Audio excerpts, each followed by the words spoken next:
probably the most gifted communicator I have ever seen. And one of his most amazing feats is that in his live seminars, he is able to take people from feeling depressed to empowered in just one conversation.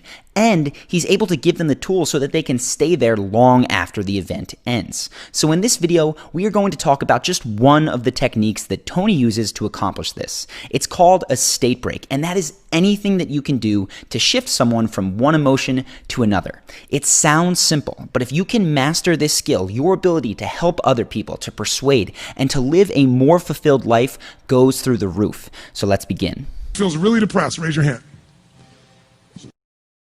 Give him a microphone, please. Give him a hand. He's really depressed, for God's sakes. What's your name? Tony starts with a surprise-based state break, and it works because normally when people say that they're dealing with depression, the immediate response they get is advice or sensitivity, but never applause. And unfortunately, those well-intentioned pieces of advice often can serve to reinforce that depressed state because it's the millionth time that that person has heard it. So if you want to help people break out of a negative emotion, whether it's depression, fear, or anger, one of the best things that you can do initially is give them the opposite response of what they expect. For instance, one time I was upset and I was complaining to a buddy, and right while he was acting sympathetic, saying, interesting, he started throwing grapes right at my head. I got pelted right in the forehead and immediately started laughing and throwing them back at him, which put me in a much better mood and eventually helped me to move past my upset feeling. In this clip though, surprise didn't totally break Bob's negative state, which is possible, so Tony continues. Bob. Bob, where are you from? Seattle. That's why you're depressed. I know. It's all the rain.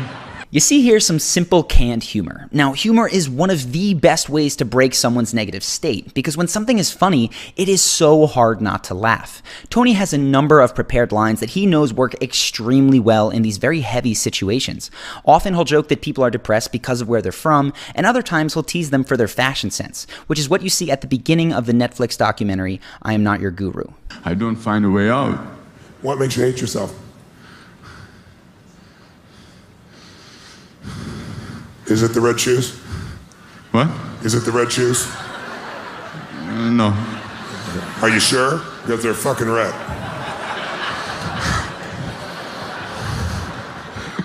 Don't you be smiling like that. You'll fuck everything up. You see reverse psychology at the end of that clip, and it's another one of Tony Robbins' state breaks. By the way, I highly recommend checking out that documentary. It's fantastic. Now, the reverse psychology state break works particularly well with people that are primed to fight you, as is often the case with depressed people who feel that they've already heard everything. They've become so tired of people trying to crack them that sometimes they purposely resist every piece of advice, even if it's really good. So when Tony tells them to go back into depression because they're ruining it, they find their own resistance working to help them. Rain. All that rain, darkness. You're ruining this depression thing by laughing. That's why I know.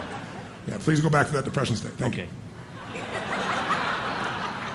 And then another state break is just the lighthearted reframe. And that's joking that this obviously difficult separation might actually have something to celebrate. Are you really depressed right now? Yeah, I just, my wife just filed for divorce yesterday. I understand. So, Are you sure there's not a part of you that's not ready to go? Yay! there might be.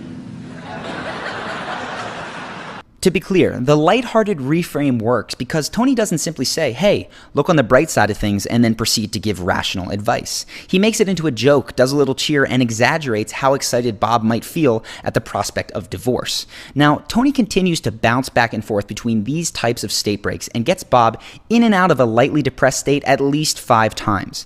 He establishes a pattern of snapping Bob out of depression as soon as he goes into it, so it's becoming harder and harder for Bob to maintain that state, just out of habit. But Tony knows that there won't always be an audience to laugh with Bob. He is going to be alone at some point, without support. So Tony needs to teach Bob to snap out of even the most depressed states, and he needs to teach him to do it on his own. So once Tony feels that Bob is ready, after several state breaks, he'll quiet the audience and direct Bob to focus intensely on his depression. I need you to get like at that level 9 depression, okay? Because I'm not good at this, and I need you as a role model to teach me. You nod when you're at 9. Go to 9.5. Tony's objective here is for Bob to make the depression as bad as it can get so that he can break him out of it. And you can see here by Bob's body language that in this moment, he's deeper in depression than he has been for the entire interaction. His face is turned downward and he lets out this big sigh. But Tony's going to continue to push this feeling even further by asking Bob what he is focusing on and even having him beat himself up like he does in his own head. And what do you say to yourself while you're in this state to be at a depression at 9.5? It's my fault. What else do you say to yourself? Say it the way you say it when you're most depressed. Say it in that same tone of voice. I really f***ed up. Now remember, Tony is doing this because he wants to show Bob that he's capable of snapping out of even his most depressive spells, which is why he took Bob to the lowest that he's been. To get him out, he has to bring out some seriously big state breaks. He's going to have Bob focus on one of the most opposite experiences of depression that is possibly imaginable. So watch. Now let me ask you a different question. Have you ever had a great orgasm? Sure.